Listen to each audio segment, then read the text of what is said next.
জানেন কার সাথে খেলে? হ্যাঁ, ঝাল ঝাল দেন। সামিয়ার সাথে কি করেন? ঝালমুড়ি আমার এত পছন্দ, যতবারই খাই তারপরেও খেতে ইচ্ছে করে। তার জন্য আজকে ঝালমুড়ি কিনতে চলে আসলাম বিকালবেলা। আর ঝালমুড়িটা ছিল অনেক মজাদার, বলেছিলাম খুব ভালো করে যত্ন করে বানিয়ে দেওয়ার জন্য, ঝাল ঝাল করে। আর আমার একটু ঝাল ঝাল ঝালমুড়িটাই ভালো লাগে বেশি। মেয়েটা একটু ঘুরে আসতে মনে চায় না।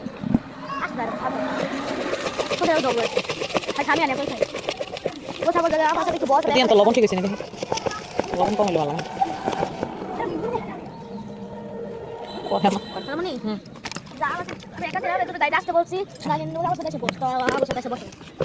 কার পাশে বসছেন? হুম।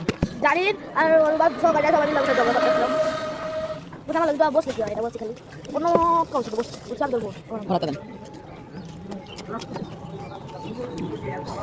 তোমার আম্মু বলবে এখনই খাই বলতে, হ্যাঁ?